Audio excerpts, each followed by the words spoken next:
Bonjour tout le monde, donc on se retrouve pour une nouvelle vidéo et cette fois-ci ce sera pour vous présenter le setup du mois de décembre de mon bullet journal.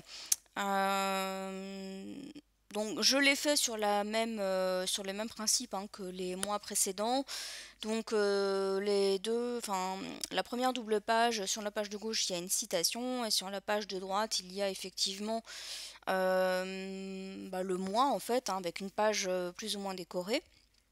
Donc là au niveau des citations, j'en ai trouvé une qui m'a fait mourir de rire. Bon, je sais que c'est ridicule, mais moi elle m'a fait rire en fait, et ça change un petit peu des citations entre guillemets météo. Donc la citation c'est décembre, virgule, le mois des fêtes, virgule, est le mois des boudins. Donc voilà, ça m'a fait sourire. Je suis tombée sur cette citation et je l'ai trouvée vraiment excellente. Donc voilà, c'est aussi pour cette raison que je l'ai choisie. Donc comme d'habitude, hein, je varie un petit peu la taille des pointes de mes rotrings pour rendre un petit peu le titre un petit peu plus dynamique. Je change aussi le style d'écriture, je fais pas systématiquement toujours le même. Voilà, pour un peu apporter justement de dynamisme aussi à la citation, que ça soit un petit peu moins monotone.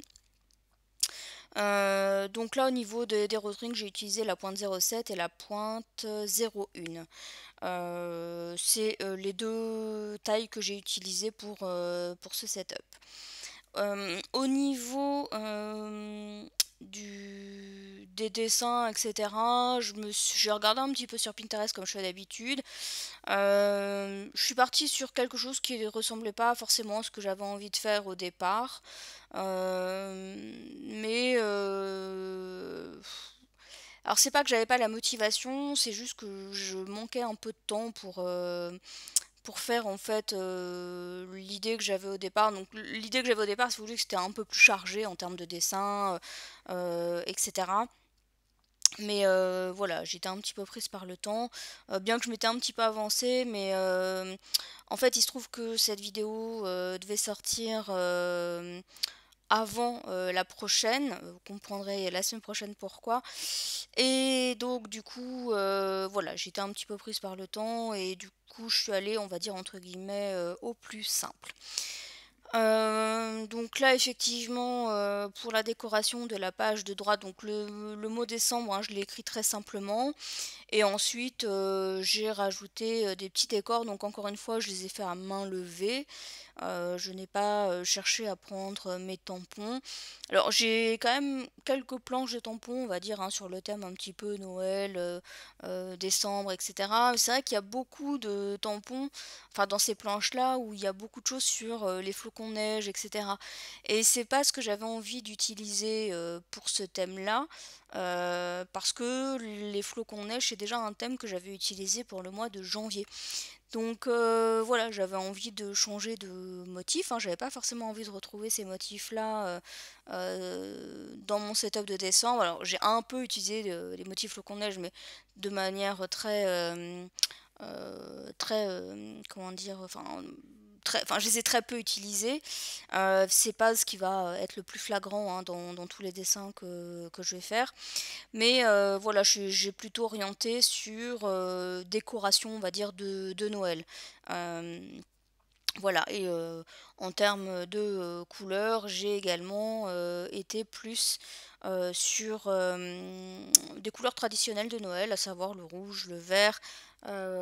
J'ai légèrement utilisé du gris argenté pour certains éléments et j'ai rajouté également du doré ou du jaune pour rappeler un peu les illuminations, on va dire, de Noël. Donc, euh, donc voilà, donc après je suis restée assez classique, je dirais, hein, sur ce thème-là. C'est aussi ce que je voulais. Là par contre, je suis restée fidèle à ce que je voulais en termes de couleurs. J'ai pas voulu faire quelque chose de fantaisiste. Je me suis vraiment orientée sur des couleurs traditionnelles qu'on peut utiliser pour représenter Noël. Donc voilà, donc ensuite, comme vous là vous pouvez le constater, hein, tous les dessins que je suis en train de faire, je les ai fait à main levée. Il n'y a rien de compliqué. Voilà, les petites feuilles de houx, les petites étoiles, les petites chaussettes, sucre d'orge, etc. Les petites suspensions là que j'ai fait avec les boules, enfin, etc. Franchement, ça reste assez simple à faire, à reproduire. Pareil là pour les sapins que je suis en train de dessiner. Je suis vraiment allée sur des motifs, encore une fois, très simples. C'est vrai qu'au départ, c'est pas ces motifs-là que j'avais en tête. J'avais en tête des motifs un petit peu plus chargés, comme je vous l'avais dit. Mais j'aime bien aussi le côté simple, voilà, des dessins. Je trouve que parfois il faut pas chercher compliqué. Je suis pas quelqu'un, enfin je vous l'ai dit hein, tout au long de l'année entre guillemets sur ces vidéos de bullet journal. Je suis pas quelqu'un qui sait dessiner. J'ai beaucoup de mal en fait à dessiner. Alors recopier les dessins quand c'est simple, hein, je dirais que ça va, j'arrive à m'en sortir. Mais faire un dessin, voilà, qui sort de ma tête, entre guillemets, ça devient un petit peu plus compliqué, surtout quand il y a de la perspective à mettre dans les dessins. Dessiner un sapin ou dessiner des petites suspensions, voilà, il n'y a rien de compliqué. Quand il y a, voilà, quand il faut commencer à mettre des ombres, etc., des proportions, là, honnêtement, je suis absolument pas douée. Et donc là, soit je fais pas, soit je vais recopier le dessin. Mais voilà, c'est pas quelque chose sur lequel je suis à l'aise. Alors pour la double page suivante, euh, je suis donc c'est toujours hein, mon planning on va dire du mois avec mes petites cases.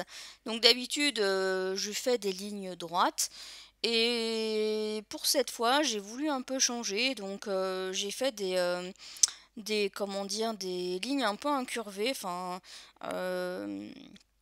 voilà, ça change un petit peu. Ça donne un effet un peu bombé à certaines cases. Donc j'aime bien l'effet. C'est vrai que c'est pas aussi rapide du coup à faire qu'un quadrillage classique, dans le sens où quand vous faites des lignes droites, bon bah vous tracez votre ligne, enfin votre ligne horizontale, verticale, et vous obtenez entre guillemets votre planning. Là voilà, il faut faire vraiment, j'ai presque envie de dire case par case, puisque voilà, c'est bah, comme c'est pas des lignes droites, donc on est obligé de faire comme ça. Donc vous voyez, hein, j'incurve un peu. Donc là en fait ce que vous voyez c'est un petit peu plus les. Voilà, je fais les comme des cases un peu bombées et d'autres qui ne le sont pas. Donc voilà, j'aime bien l'effet que ça donne. Je trouve que ça donne un effet aussi, pareil, un petit peu plus dynamique enfin, au planning, entre guillemets. C'est vrai que c'est quelque chose auquel j'avais pas du tout pensé. Et c'est vraiment là, sur le mois de décembre, que j'ai eu cette idée. Donc, donc voilà, bon après, c'est vrai que tous mes autres plannings sont plutôt assez, je dirais, géométriques. Peut-être hormis le mois de mai où bah, ça reste géométrique, mais c'est pas une forme rectangle. Mais voilà, donc ça change un petit peu de ce que j'ai pu faire sur l'ensemble de l'année. Donc voilà, donc là pour tracer hein, les traits, j'ai pris le Rotring 07 pour que les contours soient plus épais. Et ensuite, pour le numéro des jours, je vais prendre un Rotring plus fin, donc le 01. Voilà, donc je vais pas écrire. Alors c'est vrai que sur tous les autres mois, j'ai réécrit le mois de décembre, enfin le mot du mois en fait, hein, sur cette double page. Là, je ne l'ai pas fait. Donc voilà, ça change aussi. Et je ferai la décoration, il me semble que je la fais un petit peu plus tard hein, dans la vidéo. J'ai d'abord opté pour, bah, comme je fais d'habitude en fait, hein, faire un petit peu tous les contours au niveau, enfin avec mes rotrings. Je vais y arriver. Euh, Ensuite, donc je crois que j'ai rien rajouté de plus pour le moment sur cette double page. Et les doubles pages, enfin les dernières doubles pages, la dernière double page, je vais y arriver. Donc c'est la partie où je mets mes notes, les livres que j'ai lus et ce que j'ai pu regarder à la télé, voilà, comme émission ou comme film ou série ou voilà, etc. Donc là, vous allez voir que justement cette partie un petit peu film, ce que j'ai pu regarder entre guillemets à la télé, je vais pas la faire tout de suite, puisque ça sera que des tamponnages. Là, pour le moment, je vais juste faire la première partie de cette double page, donc la page de gauche. Et donc, voilà, donc là, l'idée, le style d'écriture, voilà, j'ai fait des petits ronds pour écrire notes ou même livres. L'idée, c'était de symboliser, entre guillemets, des petites ampoules, les illuminations un petit peu qu'on peut avoir donc à Noël. Ensuite, le contour, j'ai fait. Alors, je suis désolée parce que, en fait, j'ai filmé cette vidéo en deux parties. Et je me suis rendu compte au montage que sur la deuxième partie de justement de ce que j'ai filmé, il y a comme un espèce de filtre qui s'est mis sur mon quand j'ai filmé parce que j'ai pas la même couleur, enfin ça ressort pas du tout pareil en tout cas sur mon logiciel de montage. Et voilà, j'ai l'impression qu'il y a comme une espèce de voile qui s'est mis sur la vidéo, si vous voulez. Je sais pas d'où ça vient. Ça vient pas de mon objectif parce que, enfin, du téléphone parce qu'il est propre. Honnêtement, je comprends pas en fait d'où ça vient. Je pense que j'ai dû activer un filtre sans le faire exprès. Et désolé parce que ça va être comme ça jusqu'à la fin de la vidéo. Donc c'est pas. Enfin, je trouve que visuellement parlant, moi ça me gêne un peu. Donc j'espère que vous, ça vous gênera pas trop pour regarder le reste de la vidéo. Donc comme je le disais au niveau de la décoration, là, pour faire le pourtour, j'ai fait comme une guirlande avec des petites ampoules. Et à l'intérieur, bon, j'ai symbolisé par justement des flocons de neige, hein, ce que j'évoquais tout à l'heure, pour voilà chaque début de phrase. Donc vous voyez, les flocons de neige, je les ai utilisés de manière très restreinte. Pour moi, le thème, c'était plus les décorations de Noël et pas la neige, quoi. Donc pour la partie des livres, c'est la même chose, j'ai utilisé le même type d'écriture avec les petits ronds. De chaque côté du mot livre, j'ai rajouté des petits sapins, comme j'ai fait en fait sur la première double page. Voilà, c'était pour faire un rappel un petit peu des motifs. Et ensuite, pour écrire un petit peu ben, les livres oui, les livres que j'ai lus, j'ai fait comme des petits tags pour rappeler un petit peu les étiquettes qu'on peut mettre pour, vous savez, quand on offre un cadeau, ben, il y a certaines personnes qui vont mettre des petites étiquettes pour dire, voilà, c'est pour un tel, de la part d'eux, ou etc. Et donc, j'ai effectivement, moi, repris cette idée des petits tags. Je les ai un petit peu décorés, donc là, c'est ce que vous voyez me faire. Donc, j'ai utilisé pour entre guillemets, la décoration du tag, le rotring le plus fin, donc la pointe 0,1. Et pour le contour du tag, j'ai utilisé le rotring 0,7. Donc voilà, donc pour que ça ressorte, je dirais, un petit peu mieux. Donc une fois que ça sera fait, je vais passer à la colorisation hein, de l'ensemble du bullet journal. Donc alors au niveau de la colorisation, bah, je vous ai dit les couleurs hein, que j'avais utilisées. J'ai en fait utilisé, on va dire, différents types de matériel pour comment dire, pour coloriser. Donc là par exemple pour le mot décembre, donc là en fait je m'étais aperçu que j'avais oublié de faire mes petits traits en oblique. Je vais utiliser en fait beaucoup des stylos gel pour coloriser. Tout simplement parce que ce sont des stylos gel pailletés et j'avais envie justement de ce côté un peu pailleté pour, rappeler un peu le côté festif bah, comment dire, de Noël, etc. Donc au départ je voulais coloriser tout mon mot, enfin vous voyez je fais une bande sur deux au niveau de mes lettres, je souhaitais le faire en fait en rouge. Et finalement j'ai fait une lettre sur deux puisque je vais alterner en fait le rouge et le vert tout simplement pour bah, encore une fois rappeler un peu plus le côté de Noël. Donc tout ce qui est à coloriser en rouge, hein, je vais d'abord le coloriser en rouge. Après je le rappelle, hein, ces stylos là, c'est pas nécessairement faire pour coloriser. Moi, je les utilise un petit peu comme ça. Chacun fait comme il le veut, hein, mais c'est vrai que c'est pas l'utilisation forcément première de ces stylos-là. L'inconvénient, quand on utilise ce genre de crayon, en tout cas pour moi, en tout cas ceux que je possède, c'est que l'encre ne sèche pas de manière, on va dire instantanée. Ça peut avoir tendance à baver en fait. Donc il faut bien faire attention.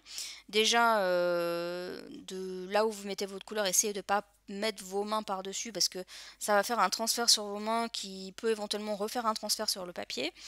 Moi ce que j'ai fait, enfin vous le verrez, c'est que j'ai mis après des feuilles de sopalin entre chaque page pour absorber, on va dire, l'excès d'encre qui n'a pas séché, puisque avec ce genre de stylo, il y a des transferts qui peuvent facilement se faire.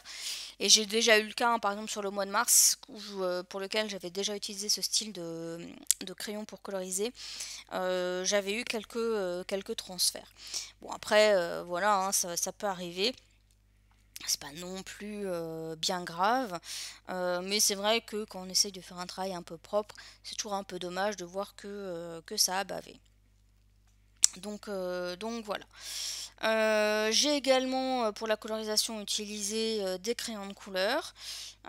Donc là j'ai utilisé du rouge, après je crois que j'ai utilisé peut-être un ou deux verts différents. J'ai utilisé le jaune, parce qu'en crayon de couleur on peut difficilement avoir du doré.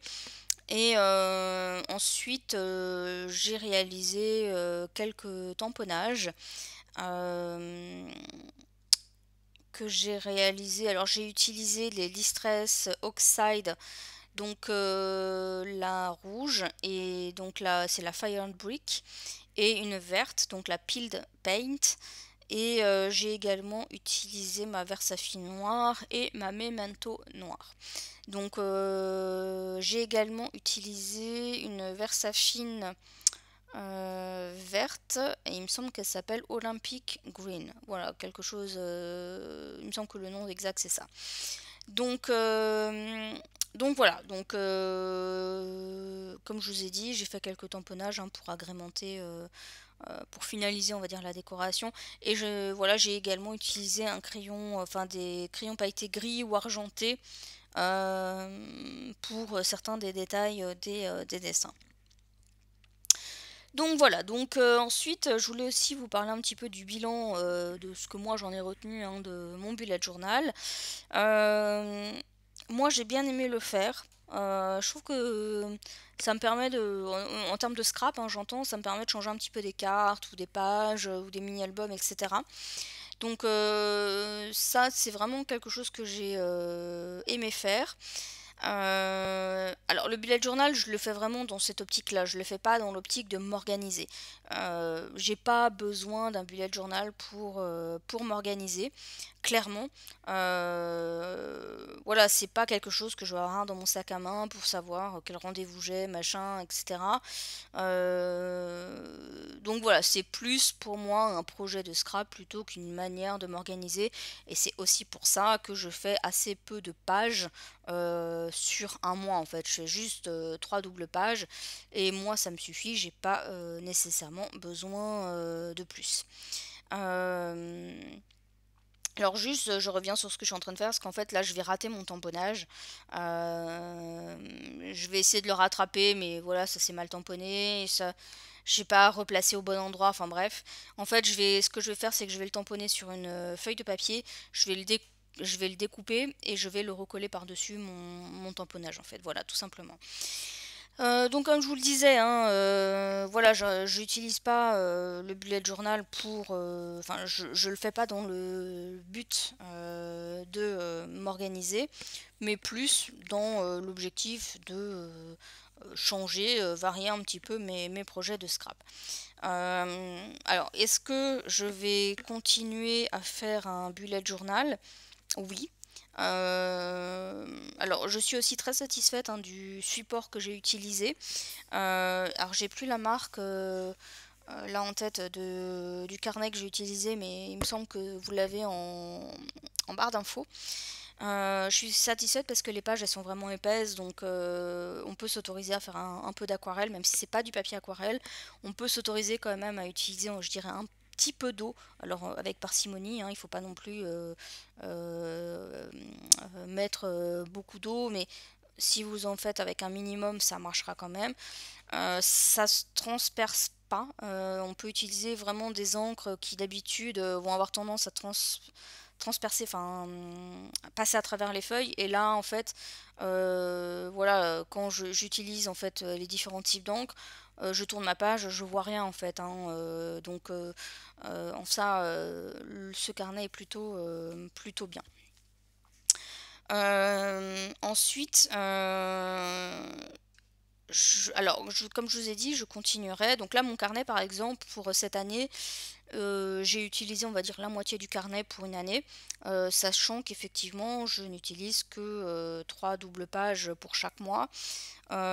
Et voilà, et puis plus les pages du début, on va dire que je suis à la moitié. Donc je pense que j'ai pas besoin forcément de racheter un carnet pour l'année prochaine. Je calculerai quand même un petit peu avant mes pages pour savoir si j'ai assez de doubles pages, mais je pense que oui. Il ne devrait pas y avoir de soucis. Et ensuite, euh, donc je ne pense pas par contre continuer à filmer ces vidéos-là pour plusieurs raisons. La première c'est que en fait à filmer ça prend énormément de temps. En fait, moi, c'est vrai que j'ai fait au fur et à mesure à mon bullet journal, c'est-à-dire que voilà, je faisais toujours le mois précédent pour le mois suivant. Je sais pas si je suis claire, mais enfin, j'espère que vous me comprenez. Et du coup, c'est vrai que comme il fallait que je filme, etc., eh bien, il y a parfois j'avais envie de faire d'avancer dans mon bullet journal, sauf que voilà, j'étais pas dans des dispositions pour filmer pour différentes raisons. Par exemple, j'étais pas forcément dans ma pièce de scrap, etc. Et donc déjà ça, voilà, effectivement. Euh, une des raisons, voilà, ça prend beaucoup de temps donc à filmer. Après, il y a le montage vidéo qui prend aussi pas mal de temps parce qu'en fait, un bullet journal, enfin là sur mes doubles pages, chaque fois ça me prend une très grosse après-midi à faire, rien qu'à réaliser, enfin à filmer. Même si je prends de l'avance, je compte même pas l'avance que je prends en faisant déjà mes recherches auparavant, au préalable sur les dessins, les thèmes, ce que je fais au crayon, donc tout ce que je prépare au crayon papier, etc. Là, je vous parle uniquement de de ce que vous voyez en vidéo en fait, hein, quand je fais les traits, je repasse au rotring et la colorisation. Et bien en fait, ça me prend facile, pas loin d'une grosse demi-journée. Donc ensuite, bah, en fait, il faut monter la vidéo, donc ça prend aussi pas mal de temps. Vous voyez, c'est des vidéos qui font entre 20 et 30 minutes. Donc voilà, il faut faire le montage. Il faut ensuite placer la voix off, puisque ça c'est quelque chose que je fais après coup. Ensuite, il faut effectivement exporter la vidéo pour qu'elle soit dans le bon format et ensuite la mettre sur YouTube. Donc tout ça, ça demande du temps et c'est du temps que je n'ai plus envie de consacrer en vidéo. Donc parce que voilà, comme je vous ai dit, ça me prend trop de temps. Ça me bloque du temps moi pour faire autre chose. Et surtout c'est beaucoup de temps au final pour très peu de vues sur YouTube. Donc j'ai remarqué hein, les vidéos sur le bullet journal elles font c'est celles qui font j'allais pas dire c'est pas celles qui font le moins de vues mais on est quand même pas loin de celles qui font le moins de vues. Donc voilà, donc clairement je referai pas. Là j'ai tenu à faire toute l'année parce que j'avais commencé, donc voilà je m'étais dit bon bah j'avais vu hein, assez rapidement que c'était pas des vidéos qui étaient très regardées. J'ai quand même voulu continuer parce que je m'étais dit bon j'ai commencé le projet, j'ai envie de le finir jusqu'au bout. Mais voilà, clairement je ne le referai pas pour l'année prochaine. Donc voilà, donc l'année prochaine, vous n'aurez plus de vidéos sur le bullet journal et voilà, je pense que je n'en ferai plus, voilà. Donc même des plus simples, hein, on pourrait me dire: «Ah, tu qu'à, nous présenter une fois que le setup, fait, une fois qu'il est tout fait et cetera». Non, je ferai pas, quitte à voilà, je vois pas l'intérêt de présenter en vidéo quelque chose qui est déjà fait sans que vous me voyez faire, donc sans avoir les explications, enfin je vois pas en fait l'intérêt.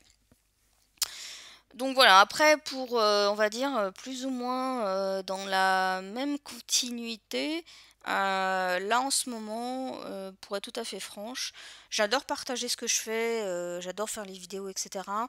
Mais je me pose la question de savoir si je vais continuer l'année prochaine les vidéos. Euh, pour plus ou moins les mêmes raisons. Euh, donc j'adore toujours faire du scrap, hein, et ça là-dessus, il n'y a pas de souci, hein, là, il n'y a aucune, enfin, il n'y a pas de baisse de motivation par rapport à ça. C'est juste qu'effectivement, filmer, faire le montage, les voix off, exporter les vidéos, etc.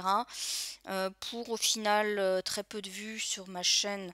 Je me dis qu'au final c'est peut-être que ben, mes vidéos elles conviennent pas ou peut-être que voilà il y a d'autres personnes qui font des vidéos peut-être plus intéressantes, etc. Donc pourquoi pas, hein, il n'y a pas de souci.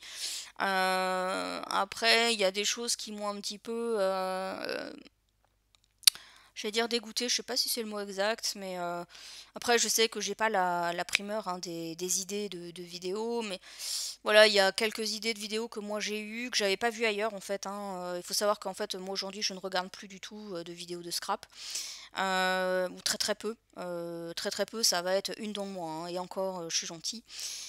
Et en fait, j'ai pu m'apercevoir que certaines de mes idées ont plus ou moins été reprises. Alors, c'est pas des idées, il y a pas, j'accuse personne, etc. Je suis pas là pour régler des comptes ou quoi que ce soit, hein, il n'y a pas de souci.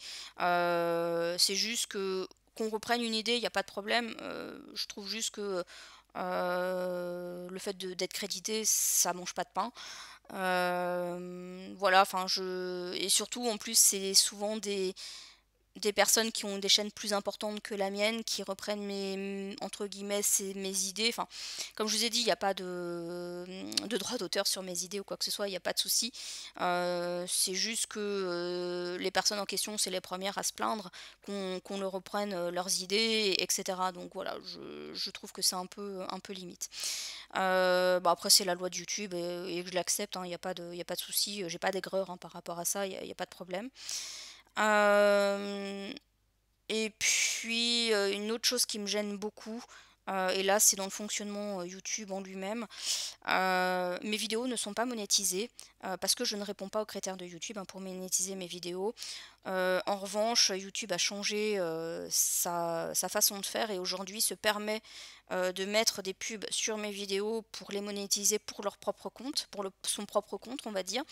Et ce qui me gêne, c'est que c'est YouTube qui utilise mon contenu pour se faire de l'argent sur mon contenu.